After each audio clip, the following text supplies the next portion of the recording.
Hello everyone and welcome to The No Show. I'll be your host Nathan Orenstein, and today I'm going to be counting down my picks for the top 10 movies of 2024. This was kind of a weird year for movies. There were a ton of really solid films, but there wasn't a whole lot, to me at least, that truly stood out from the pack. That being said, this year more than any other year, it felt like to me at least, there were a lot of notable films that just didn't get wide distribution, or they haven't yet. And even then, there were admittedly a few that I happened to miss in their limited theater runs.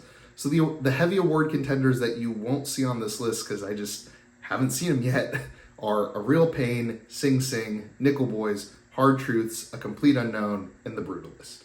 I've seen a grand total of 91 new releases in 2024, which is about par for the course for me, and I will leave the list of all those films down in the description below in case you watch this video and you're wondering if I even saw something or not.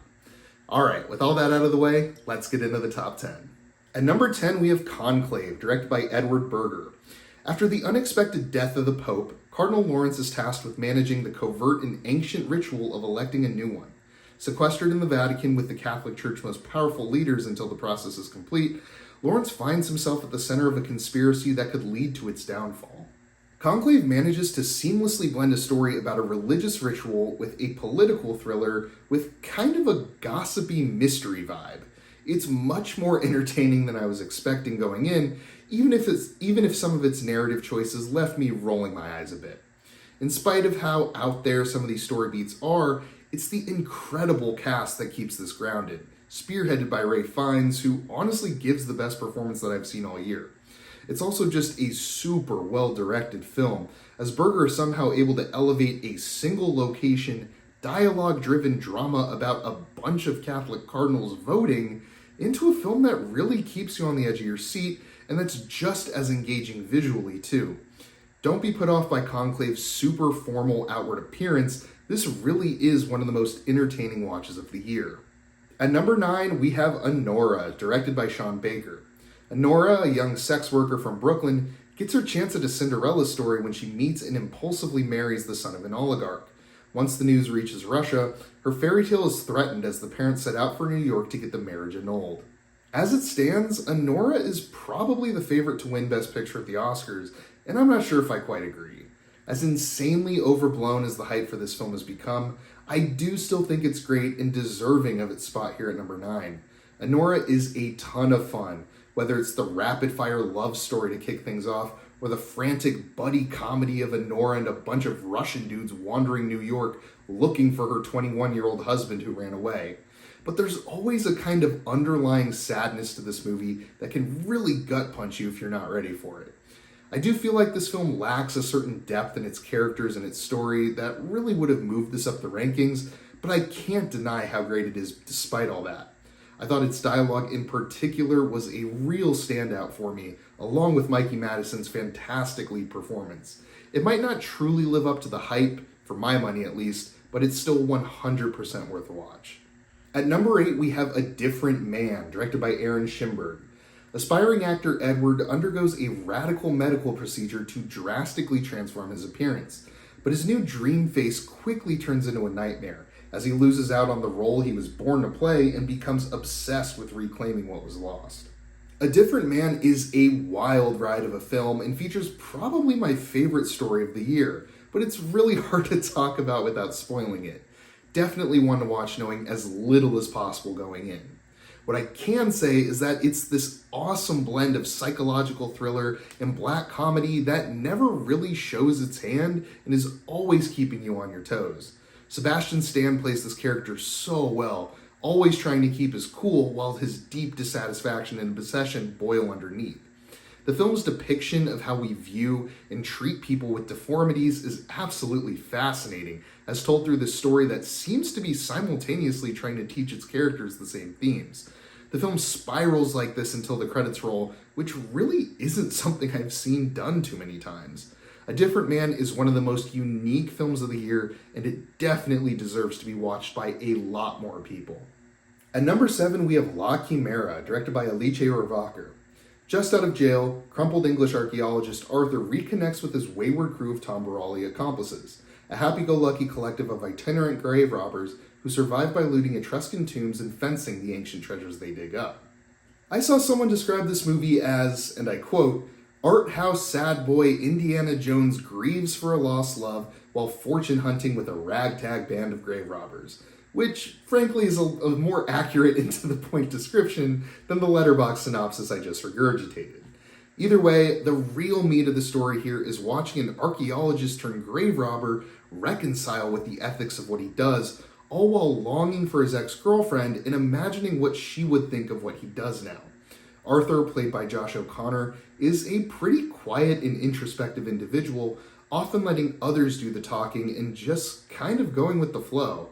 And going with the flow is the name of the game with La Chimera, as its laid-back and dreamy depiction of 1980s Italy is really what swept me up. There's an indescribable warmth to this film that I didn't get with anything else I watched this year, and it really is able to emphasize Arthur's internal thoughts and emotions without saying much of anything.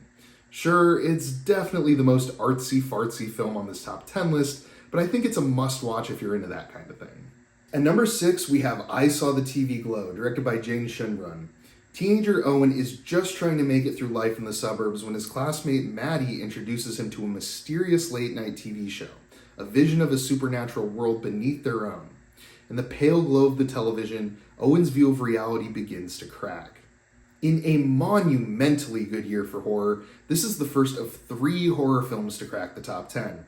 And honestly, this is probably the one that feels the most horrifying. I Saw the TV Glow is effective no matter how deeply you choose to slice it. Do you watch it as a story about loneliness and being comforted by a TV show, and how that can only help you escape the depression of reality for so long? Or do you dig deeper and watch it as an allegory for being transgender, and how scary the reality of transitioning can be? Either way, I Saw the TV Glow proves that Schönbrunn is one of the most interesting voices in horror today, both in her layered storytelling and intensely atmospheric world building. I Saw the TV Glow is a bit highbrow for a horror film, admittedly, but I really do think it's completely engrossing and terrifying no matter how you engage with it. At number 5, we have The Substance, directed by Coralie Farjat. A fading celebrity decides to use a black market drug, a cell-replicating substance that temporarily creates a younger, better version of herself. The Substance is one of the most grotesque body horror films I've ever seen in a theater, and I absolutely loved it. It's a film that is constantly one-upping itself, and the horrific shit that happens 20 minutes in won't hold a candle to what you see an hour and even 2 hours later.